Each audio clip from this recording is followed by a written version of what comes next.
did something really bad to my stepfather once. If I were him, I wouldn't ever forgive me for doing it. Here's the story. It had been about 2 years since my parents divorced, and all the way through, I'd been hoping that my dad would come back. But when my mom got married a second time, I finally understood that this was not going to happen. It's not that I was unhappy for my mom having found love again, but I didn't like the new husband, actually. His name is Derek. He's not mean at all, and he's actually an easy person to get along with, but he always tries to talk with me and wants us to spend a lot of time together, and that makes me really mad. I mean, I already have a father, and I don't really want another one in my life. I remember one day, I had a really bad argument with my mom because of another suggestion of Derek's to take a family trip somewhere during the coming weekend. I really wanted to stay at home and play video games like I usually do. In any case, staying home would have been more interesting for me rather than spending time with my folks.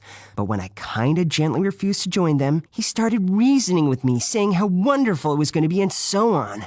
We were having dinner at that moment, and I got so angry about everything that I pushed my plate back so hard that it fell off the table and shattered, spilling my food everywhere on the floor. Then I got up and I stomped away to my room. Mom followed me and angrily said that I was going to go with them anyway and that I'd better pretend I'm excited about that. Otherwise, I won't play video games ever again in my life. Jesus, I was so mad. How dare he interfere with my life? Why should I skip my video games for some stupid family weekend? I felt I needed to speak up again, but I had no desire to discuss anything with my real friends, so I turned my computer on, logged into my favorite Minecraft game, and briefly described the whole situation to my friends in the game. Fortunately, they were always on my side. It was far from the first time I had complained about my annoying life situation to them, so they already knew pretty much everything about my stepfather's talks. As our discussion went on, I'd gotten the idea that I had to punish Derek for his over-attentiveness. One of the other gamers had even given me a hint of how it would be possible for me to escape from the family vacation. So I came up with a plan. I searched the internet to find out how a car engine works, waited till late at night when everyone else in the house had fallen asleep, snuck into the garage, and opened the hood of the car. Derek had planned to drive all of us tomorrow morning to the beach, but he wouldn't be able to do that if the car engine won't even start. I had a flashlight and scissors in my hands, and I saw a big tube down around the bottom. I decided it was the perfect one to be cut for the car to break down. So, I did my evil deed and went back to my room. At first, I was proud of myself. I felt like a spy or something. But then a thought crept into my head. What if I had done something wrong and I cut the wrong junction pipe? What if the car will start anyway, but something bad will happen to it on the road? What if we were going to get hurt? Especially Mom. That night was really bad for me. I couldn't sleep well, but when I managed to fall asleep, I had terrifying dreams of how the car might blow up and of Derek and Mom in horrific pain, just like you might see in some Hollywood movies.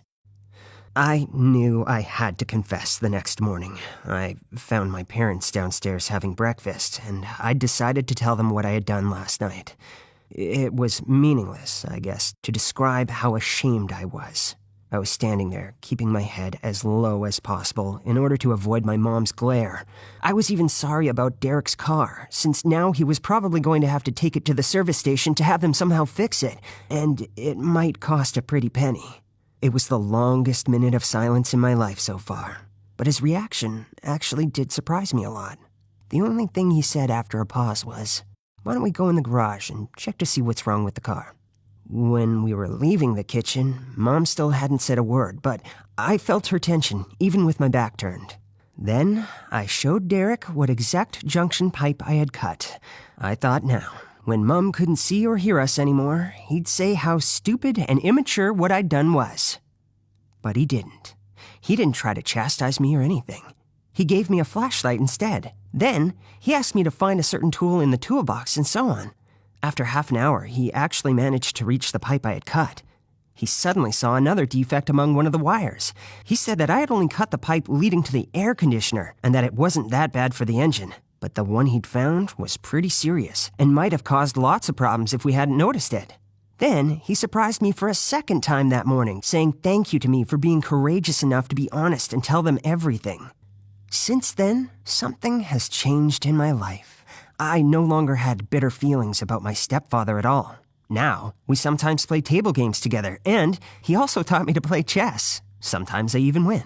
I am totally allowed to spend my free time as I want to, and if I say I need to go to my computer, nobody restricts me from doing that. But now, I really want to get to know Derek better, because he seems to not be that aggravating and annoying anymore. And we've never spoken again about the whole car situation. That's what I really like. I know that a lot of families today are just like mine, and many of you have a stepfather or stepmother. If you do, please tell us about your relationship with them in the comments.